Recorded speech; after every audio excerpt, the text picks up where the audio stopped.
नमस्कार दोस्तों, स्वागत करता हूं आप सभी का आपके अपने YouTube channel study CVL classes में।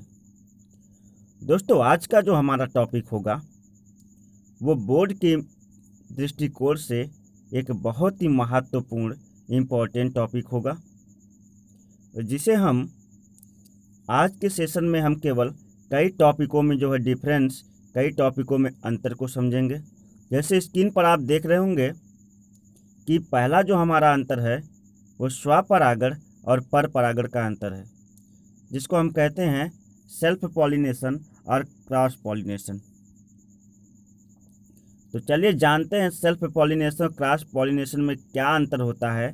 इसे बहुत ही आसान तरीके से बताऊंगा दोस्त, लेकिन इससे पहले यदि चैनल पर नए हैं तो फटाफट चैनल को सब्सक्राइब कर लीजिए, और यदि पुराने हैं तो इस वीडियो को ज़्यादा से ज़्यादा लाइक करिए और अपने दोस्तों तक शेयर करिए। और अगर कुछ समझ में ना आए तो कमेंट बॉक्स में आकर कमेंट करके हमें पूछ सकते हैं। चलिए ज़्यादा समय ना गंवाते हुए इस टॉपिक को शुरू करते हैं। तो कह रहा है कि पहले स्वपरागण की तरफ चलते हैं। कह रहा कि यह एक ही पुष्प या एक ही पादप के दो पुष्पों में कायिक जनन द्वारा अन्य पादपों के पुष्पों में होता है। पहले तो मैं आपको बता दूं कि मेनली जो आपको समझना है यहाँ पर वो क्या समझना है। दोस्त ध्यान दीजिएगा, स्वपरागण और परपरागण में क्या डिफरेंसेस होते हैं। इतने आसान तरीके से स्क्रीन पर केवल ध्यान देते रहिएगा, आपको ज़्यादा कुछ और याद करने की ज़रूरत ही नहीं है, आपको बहुत ही बेहतर याद होगा। तो ध्यान दीजिए, इसमें आपको क्या करना है, स्वपरागण को समझते रहिए। अगर मानिए हमारा एक पुष्प है, ध्यान सुनिएगा,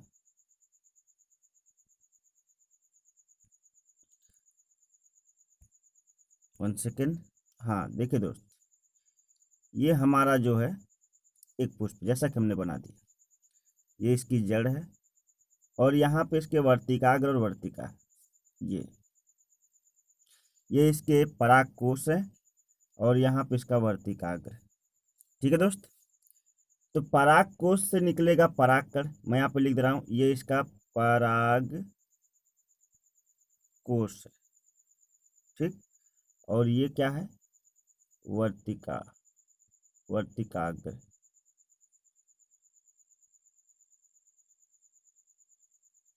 ठीक है, चलिए वर्तिकाग्र है ये दोस्त। कह रहा कि अगर किसी पुष्प का परागकण किसी पुष्प के वर्तिकाग्र पर जाता है तो इसे परागण कहते हैं, लेकिन इसमें भी डिफरेंसेस है। कह रहा कि अगर उसी पुष्प का परागकण उसी के वर्तिकाग्र पर चला जाए, बात समझे, यानी कहने का मतलब परागकोश है, ये परागकोश में परागकण भरे रहते हैं, और परागकण जो भरे रहते हैं, तो जब परागकोश यहाँ पे स्फुटित होता है, टूटता है, तो इसमें से परागकण निकलते हैं, और जब ये वर्तिका पर पहुंचते हैं तो इसी को क्या कहते हैं, परागण। लेकिन यदि किसी पुष्प का परागकण उसी पुष्प के वर्तिकाग्र पर जाता है तो उसे हम नाम देते हैं स्वपरागण। क्या, स्वपरागण। ठीक है दोस्त, स्वपरागण पर बात समझ में आई। अगर किसी पुष्प का परागकण उसी पुष्प के वर्तिका पर जाता है तो उसे हम स्वपरागण कहते हैं। बेहतर समझ में आया होगा। टॉपिक नंबर नेक्स्ट, अगर एक ही पेड़ में, अब एक पेड़ में तो एक ही पुष्प लगा नहीं होगा। मानिए हमारा पेड़ है, ध्यान दीजिएगा, इस पे 1 2 3 और यहाँ 4, ये देखिए, ध्यान देखिएगा, ये जो है सारे पुष्प लगे हुए हैं और ये सभी इत्तेफाक से एक ही पौधे के पुष्प हैं। ठीक, यानी एक पौधे पर वर्तमान में 4 पुष्प लगे हुए हैं। कितने लगे हुए दोस्त, 4। इसमें भी वर्तिकाग्र होगा, इसमें भी परागकण होगा, इसमें भी वर्तिकाग्र होगा, और इसमें भी परागकोश यानी परागकण होगा। अगर एक पौधे के किसी पुष्प का परागकण किसी दूसरे पुष्प के उसी पौधे के किसी दूसरे पुष्प के वर्तिकाग्र पर पड़ता है तो यहाँ भी कहा जाता है कि यह प्रक्रिया जो है स्वपरागण कहलाती है। क्या कहलाती है? स्वपरागण। फिर समझिएगा एक बात और, अगर इसी से आपको दोनों समझ सकते हैं, ध्यान दीजिए। अगर जो है इसी पुष्प के परागकोश से निकला हुआ परागकण इसी के वर्तिका पे पहुंचा तो स्वपरागण हो गया। अगर पेड़ एक है और इस पेड़ के किसी भी पुष्प का परागकण इसी पेड़ के किसी भी पुष्प पर चला जाता है वर्तिकाग्र पर तो भी यहाँ पे स्वपरागण। स्वपरागण दो केस में होता है। पहला है कि उसी पुष्प का परागकण उसी के वर्तिका पे पड़ जाए, और दूसरा है कि एक पेड़ में उपस्थित किसी पुष्प का परागकण किसी भी पुष्प के जब वर्तिका उसी पौधे के किसी भी पुष्प के वर्तिका पे पहुंच जाता है तो स्वपरागण इसे भी कहा जाता है। तो उम्मीद करता हूं कि स्वपरागण बहुत बेहतर समझ में आ गए इन चित्रों के माध्यम से। और आगे बढ़ते हैं। कह रहा है कि एक ही पुष्प के या एक ही पादप के दो अन्य पुष्पों के कायिक जनन द्वारा तैयार अन्य पादपों के पुष्पों में होने वाला जो परागण है वो स्वपरागण कहलाता है। ठीक है दोस्तों। दूसरा करा कि यह एक ही जाति के लैंगिक प्रजनन द्वारा तैयार दो भिन्न भिन्न पादपों एवं पुष्पों के मध्य होता है। मतलब कि जो पुष्प होना चाहिए वो एक ही जाति का होना चाहिए। जैसे या तो गुलाब गुलाब होना चाहिए, या तो गुड़हल गुड़हल होना चाहिए, या तो जो है आप गेंदा गेंदा, जिस पुष्प का आपको परागण समझना है वो पुष्प एक ही जाति का होना चाहिए। प्रजातियां भिन्न हो सकती हैं। आपने देखा होगा कोई कोई लाल गुलाब होता है, कहीं कहीं सफ़ेद गुलाब होता है, तो ऐसे नहीं, गुलाब दोनों होने चाहिए। ठीक है ना। और इस प्रकार से कह रहा कि एक ही जाति का मतलब दोनों गुलाब होने चाहिए, या दोनों गेंदे होने चाहिए, या दोनों जो है अन्य कोई पुष्प एक ही जाति के होने चाहिए। कह रहा कि भिन्न पादपों पुष्पों के मध्य होने वाला क्या है? यह परागण है। अब मैं इसको भी समझा देता हूँ। जरा सा स्क्रीन पर ध्यान दीजिएगा दोस्त, क्योंकि वीडियो को पूरा देखा करिए, वीडियो जरा सा भी स्किप मत किया करिए। यदि आप वीडियो स्किप नहीं करते हैं तो गारंटी लेता हूँ कि आपको बहुत कुछ समझा के जाऊँगा, जिसमें आप जो है परागण से संबंधित आपको कभी कुछ भटकना ही नहीं पड़ेगा। तो देखते हैं। देखिए, अगर जो है फिर मैंने एक पेड़ बनाया। ये पेड़ हमारा गुड़हल का है। किसका है? गुड़हल। ध्यान सुनिएगा। एक पेड़ यहाँ भी बनाया। ये पेड़ भी हमारा किसका है? गुड़हल का। लेकिन दोस्त ये पेड़ गुड़हल का ही है, लेकिन एक अलग प्रजाति का है। कैसा है? अलग प्रजाति का। इसमें जो है फूल लगे हुए हैं, इसमें अनेक फूल लगे हुए हैं। ठीक है। ये भी गुड़हल है। समझने के लिए यहाँ पे बहुत कलाकारी से मतलब नहीं है दोस्त, यहाँ पे केवल हमें समझना है। ठीक है। पॉइंट को समझ लेंगे तो चित्र तो आप खुद भी बना सकते हैं बेहतर। मैंने दो पौधे बना दिए, दोनों गुड़हल लिख दिए। ठीक है। अब समझिएगा, ये किसी दूसरे प्रजाति का है और किसी दूसरे प्रजाति गुड़हल। आपने दो कलर के गुड़हल देखे होंगे, एक थोड़ा गुलाबी करके होता है, एक लाल होता है, या एक 5 पंखुड़ी वाला, एक अनेक पंखुड़ी वाला गुड़हल होता है। समझिए, गुड़हल ये गुड़हल आपके घर लगा हुआ है, आपके घर लगा हुआ। जी हाँ। और ये गुड़हल जो है आपके पड़ोसी के घर, आपके घर से मान लो उसका घर 100-200 मीटर दूर है, उसके घर पे लगा हुआ है। अब तो मुश्किल है कि परागकण उसी का पराग उसी के वर्तिका पहुंच जाए। अब हमें क्या करना है कि आपके पड़ोसी के घर का जो गुड़हल है उस गुड़हल का परागकण आपके घर के लगे पुष्प के वर्तिकाग्र पर आपको क्या करना? पहुंचाना है। ये वर्तिकाग्र हो गया। चलिए, कैसे पहुंचाएंगे? कोई ना कोई माध्यम तो चाहिए। हाँ, पर परागण के लिए माध्यमों की आवश्यकता पड़ती है। बहुत अच्छे। पर परागण के लिए क्या होगा? माध्यमों की आवश्यकता पड़ेगी। चाहे मधुमक्खी हो सकती है, कीट हो सकते हैं, ये सभी जो है आपके घर की गुड़हल पर बैठेंगे और जाकर जो है आपके पड़ोसी की गुड़हल पर बैठ जाएंगे, या आपके पड़ोसी गुड़हल पर बैठेंगे, इनके पैर में जो है परागकण चिपकेगा और आपके घर के गुड़हल पर बैठ जाएंगे। इस प्रकार से परागण हुआ। लेकिन यहाँ पर आपको जो समझने वाली बात है, जो पर परागण होता है वो एक ही जाति के पौधों के मध्य होता है। मतलब ये भी गुड़हल होना चाहिए और ये भी गुड़हल होना चाहिए। एक ही जाति के पौधे के मध्य जो है पर परागण होता है, लेकिन दो भिन्न भिन्न पादप पुष्पों के मध्य। देखिए ये पादप भिन्न है, मैंने बताया ना, ये आपके घर पे लगा हुआ है, ये पादप भिन्न है, आपके पड़ोसी घर पे लगा हुआ है। तो दोनों भिन्न भिन्न पादपों पे लगे हुए एक ही जाति के पौधों, एक ही जाति का मतलब गुड़हलेबी के मध्य होने वाला जो परागण है वो जो है पर परागण कहलाता है।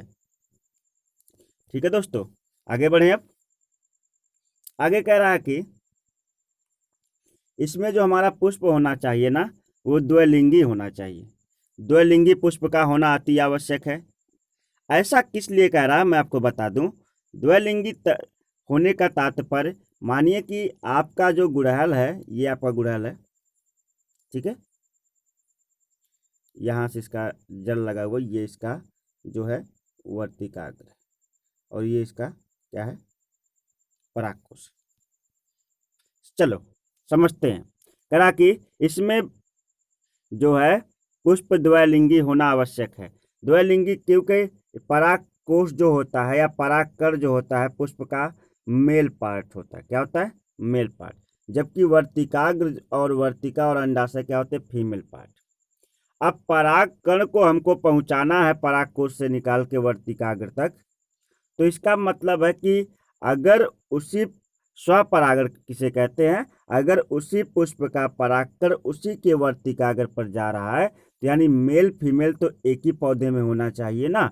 और जब मेल फीमेल एक ही पौधे में होना चाहिए तो हमारा जो पुष्प कहा जाएगा वो एक ही पुष्प में होना चाहिए, और हमारा जो पुष्प कहा जाएगा द्वैलिंगी पुष्प कहा जाएगा। ठीक है, यानी इस पुष्प में मेल पार्ट भी है, इस पुष्प में फीमेल पार्ट भी है, और इसी पुष्प का मेल पार्ट जब इसी के फीमेल पे पड़ जाता है तो मैंने पढ़ाया है, मैंने बताया है, इसे स्वपरागण कहा जाता है। क्या कहा जाता है? स्वपरागण। तो मेल और फीमेल ये दोनों को मिला के द्वैलिंगी हो जाता है ये हमारा पूरा का पूरा पुष्प। मेरी बात समझ में आई दोस्त? तो हाँ, इसीलिए जो है कह रहा है कि इसमें पुष्प का द्वैलिंगी होना क्या है? आवश्यक है। क्योंकि नर मादा एक ही पुष्प में होंगे तभी ये खुद आपस में निषेचन कर पाएंगे। और कह रहा कि इसमें देखिए पुष्प द्वैलिंगी एक लिंगी भी हो सकते हैं, नर व मादा पुष्प अलग अलग पादपों में भी हो सकते हैं। चलिए मानिए कि मैंने बताया ना, एक पेड़ आपके घर पे था, एक पेड़ आपके पड़ोसी के घर पे था। आपका पेड़ मानिए एक लिंगी में नर है, क्या है? नर। और आपके पड़ोसी के घर पे जो पुष्प था वो मादा है। तो मादा अकेले ये जो पुष्प है ये मादा है और ये अकेले क्या है? नर है। तो इसके परागकण को, नर के परागकण को मादा के परागकण पे पहुंचाया जाएगा। और करा कि ये द्वैलिंगी भी हो सकते हैं, या यह जो है अधिकतर एक लिंगी होते हैं। एक लिंगी का मतलब नर अलग होता है और मादा अलग होता है। नर आपके घर पे, मादा आपके पड़ोसी घर पे, इसलिए यहाँ पर मधुमक्खी आएगी, उसके रोएदार पैरों में क्या करेंगे? परागकण चिपकेंगे, नर पर जाके बैठिए और वहाँ से उड़ के जाती है और जाके मादा पुष्प के वर्तिकाग्र पे बैठ जाएगी, जिससे क्या हो जाएगा? निषेचन हो जाएगा। क्योंकि यह तो केवल नर है, सॉरी यह तो केवल मादा नर है नहीं, इसलिए नर गैमेट्स परागकोश या परागकण की आवश्यकता तो इसे होगी, और ये आपके घर से जो है परागकण ले जाके इस वाले पुष्प पर डाल देती है। ठीक है दोस्तों, अब आगे बढ़ें। बहुत अच्छे, देखिए इसमें बाह्य माध्यमों की आवश्यकता नहीं होती है। बहुत अच्छे, कह रहा कि इसमें बाह्य माध्यमों की आवश्यकता हमें नहीं होती है। बाह्य माध्यम क्या हो सकते हैं मैं बताता हूं आपको। देखो बाह्य माध्यम जैसे होता है कीट, क्या होता है? कीट, मधुमक्खी, चिड़िया, हमारे जो जीव जंतु हैं, जंतु, और जीव जंतु के बाद पक्षी, और पक्षी के बाद एक और आ जाता है जल में जलीय परागण करने जीव, जलीय परागण कराने वाले जीव। चलो स्क्रीन पर देख रहे होंगे इतने बाह्य माध्यम है परागण के लिए जो परागकण को किसी पुष्प के परागकोश से उठाकर उसके वर्तिकाग्र तक पहुंचा देते हैं, किसी अन्य पुष्प के वर्तिकाग्र तक पहुंचा देते हैं। अधिकतर इन बाह्य माध्यमों की आवश्यकता, मेरी बात ध्यान सुनिएगा, अधिकतर इन बाह्य माध्यमों की आवश्यकता पर परागण में पड़ती है। स्वपरागण में इन बाह्य माध्यमों की कभी आवश्यकता नहीं पड़ती है। बात समझ, कभी काल ऐसा हो जाता है कि स्वपरागण में भाग ले लें, लेकिन अधिकतर इन बाह्य माध्यमों की आवश्यकता दोस्त किसमें पड़ती है? केवल और केवल पर परागण में पड़ती है, क्योंकि पर परागित जो पुष्प होते एक दूसरे से बहुत दूर होते हैं और वहां तक पराग कर ले जाने का काम हमारे कीट पतंगे करते हैं। उनके पैरों में पराग कर जिस पुष्प पे बैठते हैं, देखिए कीटों का काम तो होता है पुष्पों से उसके मकरंद यानी शहद, उसके रस को चूसना। तो उसके लिए वो अपने भोजन के लिए जब वो जाता है और किसी पुष्प पर बैठता है तो उसे इतने वो जाकर फूल, तो एक फूल से दूसरे फूल तीसरे फूल, जैसे मधुमक्खी हो गई, भौरे हो गए, ये सभी तो कूदते रहते हैं ना, एक पुष्प पे दूसरे पुष्प तीसरे पुष्प पर, तितली वगैरह जो है घूमती रहती है पुष्प पर, तो उनके पैर में जो पराग कर चिपक जाते हैं तो वह जो है जब किसी दूसरे पुष्प पे जाती हैं उनको यानी उनके अनजाने में, जाने अनजाने में वो बहुत सारे परागण कराते आगे बढ़ जाते हैं। ठीक है दोस्त, इसमें आपको ज़्यादा जो है हेडेक लेने की ज़रूरत नहीं है, बहुत ज़्यादा ये बहुत टफ टॉपिक नहीं, बहुत ही आसान सा टॉपिक है।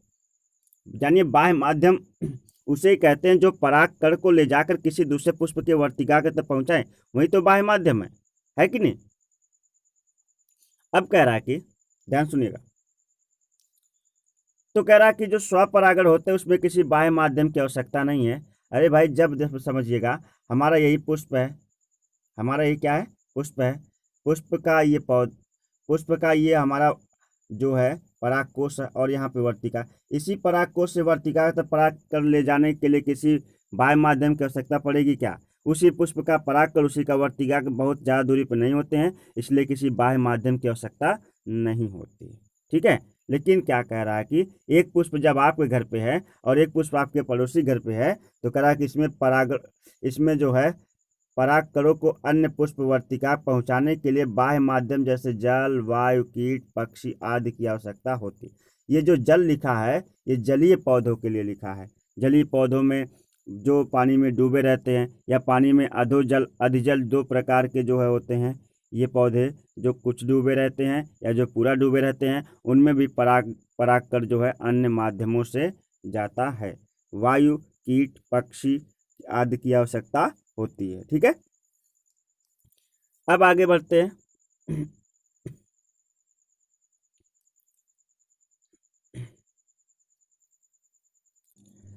चलिए देखते हैं, कह रहा कि पुष्पों में समकालपक्वता पाई जाती है, अर्थात परागकोश वर्तिका समान समय पर परिपक्व होते हैं। सदाबहार मूंगफली का जो पुष्प होता है, और मैं इसमें मटर भी लिख देता हूँ, मैं इसमें चना भी लिख देता हूँ, ये सारे पौधे जो है, मैं इसमें अरहर भी लिख देता हूँ, ये सारे पौधे जो है स्वपरागण के एग्जाम्पल है। ठीक है ना, इस पर आपको ज़्यादा इसी को याद कर लीजिए कौन कौन से स्वपरागित पुष्प हैं। मटर है, चना है, अरहर है, सदाबहार है, मूंगफली है। ठीक है, ये स्वपरागण के एग्जाम्पल हैं। पुष्पों में समकाल पक्वता पाई जाती है, साथ सभी पुष्प जो है इसमें क्या होते हैं? परिपक्व हो जाते हैं। और परागकोश एवं वर्तिका समान समय पर परिपक्व है। परागकोश और वर्तिका भी इसमें क्या होते हैं? एक साथ ही क्या होते हैं? परिपक्व होते हैं। किसमें? स्वपरागण में। पर परागण में इसी तरह की कोई बात कह रहा है, उसको भी जान लेते हैं।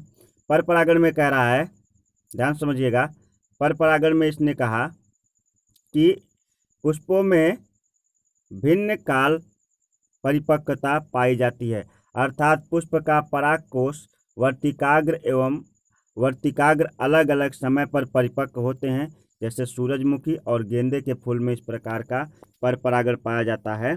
कह रहा कि पुष्पों का भिन्न काल परिपक्वता पाई जाती है, यानी भिन्न काल पुष्पों में परिपक्वता का मतलब पुष्प के जो अंग होते हैं, जैसे कह रहा कि इसमें वर्तिकाग्र पुष्प का अंग है, परागकोश पुष्प का अंग है। ये जो है कह रहा कि इसमें परागकोश तथा वर्तिकाग्र, परागकोश किसी अलग समय पर परिपक्व होता है, जबकि वर्तिकाग्र किसी अलग समय पर क्या होता है, परिपक्व होता है। दोस्तों ये तो रहा मेनली कुछ अंतर जो कि बोर्ड के एग्जाम के दृष्टिकोण से आपके लिए बहुत ज़रूरी है, लेकिन मैं आपको उसके अतिरिक्त बहुत सारे पॉइंट्स जो है बता दूं ताकि आपको कोई भी दिक्कत ना हो। तो ध्यान से समझिएगा, ठीक है दोस्त। चलिए, कह रहा है कि एक बात और मैं बोल दूं, स्वपरागण पर परागण में कुछ अंतर अपनी तरफ से। तो पहला अंतर इसमें आपने कितने अंतर पढ़ लिए हैं, इसमें आपने 1 2 3 4 अंतर बहुत बेहतर जान लिए हैं। अब पांचवा अंतर समझिए। पांचवा अंतर है कि प्रयोगों में केवल स्वपरागित पुष्पों को ही लिया जाता है, स्वपरागित पुष्पों को ही लिया जाता है, पर परागित पुष्पों को प्रयोगों के लिए प्रयुक्त नहीं किया जाता। ठीक है, अपने प्रयोगों के लिए वैज्ञानिक जो है प्रयोगशालाओं में केवल स्वपरागित या स्वपरागित पुष्पों को लेते हैं, पर परागित पुष्पों को नहीं लेते हैं। क्यों ऐसा करते हैं इसे बता दें। अब अगला पॉइंट हम अपना लिखेंगे अंतर में। स्वपरागित पुष्प जो है शुद्ध नस्ली होते हैं। क्या होते हैं, शुद्ध नस्ली होते हैं। पर परागित पुष्प शुद्ध नस्ली नहीं होते। 6 पॉइंट हो गया।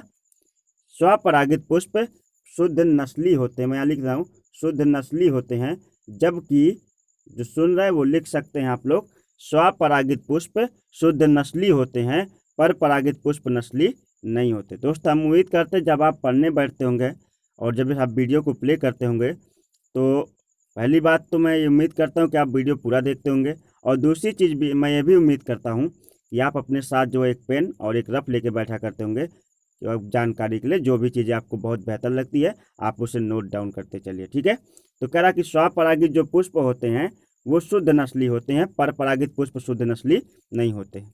मतलब मैं समझा दूं आपको, अगर कोई पुष्प है और उसी पुष्प का जो है परागकण उसी के वर्तिकाग्र पे पहुंच रहा है तो ये स्वपरागण है। इसी का परागकण, इसी का वर्तिकाग्र, यानी यहाँ पर किसी प्रकार की कोई मिलावट नहीं है। दोनों एक ही पुष्प के गैमेट्स हैं। यहाँ पे तीसरा कोई पुष्प नहीं आया है, मिलावट नहीं है। जहाँ मिलावट नहीं होती है वह शुद्ध नस्ली होता है। क्या होता है, शुद्ध नस्ली। लेकिन यहाँ पे क्या है, पर परागण में किसी पुष्प किसी और का, वर्तिका किसी और का, वर्तिकाग्र किसी और का, परागकण किसी और का, तो यहाँ पे क्या हो जा रही है, यहाँ पे हो जा रही है मिलावट। क्या हो जा रही है दोस्त, यहाँ मिलावट हो जा रही है। तो ये मिलावटी हो जाए इसलिए शुद्ध नस्ली नहीं है, लेकिन ये मिलावटी है इसलिए ये मिलावटी नहीं है इसलिए शुद्ध नस्ली है, और ये मिलावटी है इसलिए शुद्ध नस्ली नहीं है। ठीक है, तो ये बात आपको समझ में आई। और भी मेनली बहुत सारे अंतर हैं। परीक्षा में आपको कम से कम 5 अंतर दिखाने होते हैं, और बोर्ड के दृष्टिकोण से चाहे क्लास 10th के स्टूडेंट्स हो चाहे 12th के स्टूडेंट्स हो, दोनों के लिए ये जो परागण का टॉपिक है बहुत ही ज़्यादा मोस्ट इम्पॉर्टेंट टॉपिक है दोस्त। इसे तैयार कर लीजिएगा, आपके बोर्ड के एग्ज़ाम के लिए ये मोस्ट इम्पॉर्टेंट टॉपिक है। और इसी के साथ मैं इसी तरह की एक जोरदार वीडियो के साथ फिर से आपसे मिलूंगा। लेकिन फिर मेरी वही रिक्वेस्ट है, अगर चैनल पर नए हैं तो चैनल को सब्सक्राइब कर लीजिए, बेल आइकन को ऑन कर लीजिए, ताकि इस प्रकार की कोई वीडियो मैं डालूं उसका नोटिफिकेशन आप तक पहुंचता रहे। और इस वीडियो को ज़्यादा से ज़्यादा अपने दोस्तों तक शेयर करें, और जो बोर्ड की तैयारी कर रहे हों। और मेरी शुभकामनाएँ हमेशा आपके साथ है, आप अच्छे से अच्छे नंबरों से पास हों, आप जो है आपका भविष्य उज्जवल हो। तब तक के लिए नमस्कार, बाय बाय, जय हिंद,